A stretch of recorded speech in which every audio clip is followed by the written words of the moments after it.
में नंदिनी नाम की लड़की रहती थी। नंदिनी बहुत ही दयालु स्वभाव की थी। गरीब होने के बावजूद भी वह दूसरों की मदद करती थी।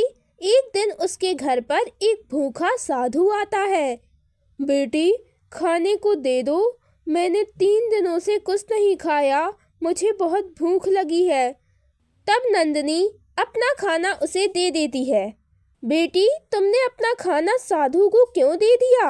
अब तुम क्या खाओगी? कोई बात नहीं माँ, वह 3 दिनों से भूखा था, मैंने तो सुबह ही खाना खाया है। इस तरह वह और भी लोगों की मदद करती। इस गांव में गोपाल नाम का एक अमीर लड़का रहता था। गोपाल हमेशा नंदिनी को लोगों की मदद करते देखता, इसलिए गोपाल को नंदिनी बहुत अच्छी लगती थी और नंदिनी को भी गोपाल बहुत पसंद था, क्योंकि गोपाल भी एक अच्छा और नेक लड़का था। नंदिनी, मैंने आज तक तुम जैसा कोई इंसान नहीं देखा जो निस्वार्थ होकर दूसरों की मदद करता हो। मुझे लोगों की मदद करना अच्छा लगता है और आप भी बहुत अच्छे आदमी हो। नंदिनी, मैं चाहता था कि मेरी शादी तुम जैसी निस्वार्थ लड़की से हो। क्या तुम मुझसे शादी करोगी? शादी? पर अचानक शादी कर लेंगे तो घर वाले क्या कहेंगे? नंदिनी, मेरी माँ मेरे लिए रिश्ता ढूंढ रही है, मैं तुमसे शादी करना चाहता हूँ। अगर हम शादी कर कर घर जाएंगे तो वह कुछ नहीं कर पाएंगी। तब नंदिनी और गोपाल शादी कर लेते हैं और गोपाल उसे अपने घर लेकर जाता है। तब उसकी माँ यह देखकर बहुत गुस्सा हो जाती है। तुमने बिना बताए अपनी मर्जी से शादी कर ली। मुझे माफ़ कर दो माँ, यह बहुत अच्छी लड़की है।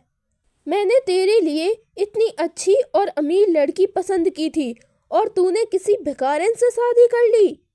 माँ, इसीलिए मैंने बाहर से ही शादी कर ली, क्योंकि आप इस शादी को होने नहीं देती।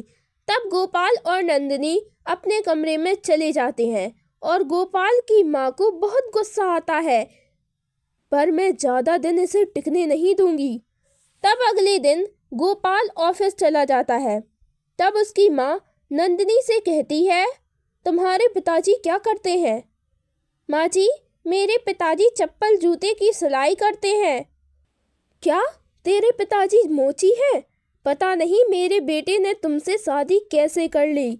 मैंने उसके लिए कितना अच्छा रिश्ता देख रखा था और वह बहुत सारा दहेज भी देने वाले थे, पर पता नहीं तुमने मेरे बेटे पर कौन सा काला जादू कर दिया जो उसने तुमसे शादी कर ली। यह सुनकर नंदिनी बहुत ही उदास हो जाती है। इस तरह उसकी सास उसे मारती रहती और वह उसके साथ बहुत बुरा सलूक करती थी और वह उसे घर में बचा हुआ झूठा खाना देती थी। इस तरह कुछ दिन बीत जाते हैं। तब नंदिनी के पिताजी नंदिनी से मिलने आते हैं। नमस्ते। अपना नमस्ते अपने पास रखो, तुम गरीबों को अच्छे से जानती हूँ। तुम सब अपनी लड़कियों की शादी अमीर लड़कों से करवाकर उनसे पैसे लूटते हो, इसलिए तुमने अपनी बेटी की शादी मेरे भोले बेटे से करवा दी। यह सुनकर नंदिनी के पिताजी बहुत उदास हो जाते हैं। बेटी, तुमने यह किस घर में शादी कर ली? यहाँ तो तुम्हारी कोई कदर नहीं है। तब नंदिनी के पिताजी निराश होकर वहाँ से चले जाते हैं। यह सब देखकर नंदिनी बहुत ही उदास हो जाती है और अपने कमरे में जाकर रोने लगती है। तब कुछ देर बाद नंदिनी के सास के पास एक आदमी आता है।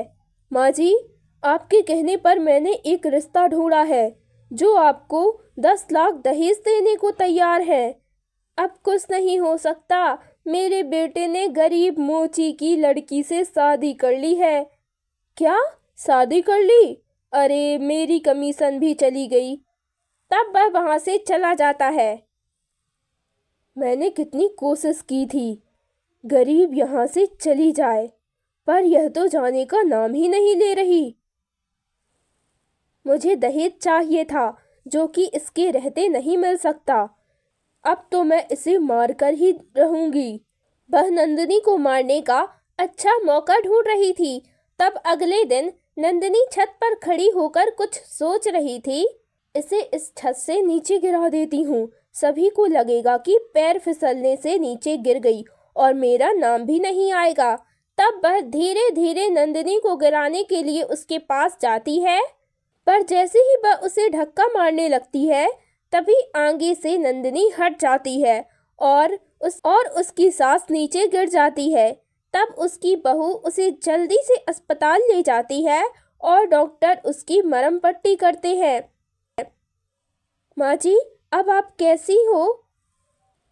मुझे माफ़ कर दे बहू, मैंने तुझे बहुत तंग किया इसलिए मुझे सज़ा मिली है और मेरे पैर की हड्डी टूट गई। मेरी दहेज के लालच ने मुझे अपाहिज बना दिया।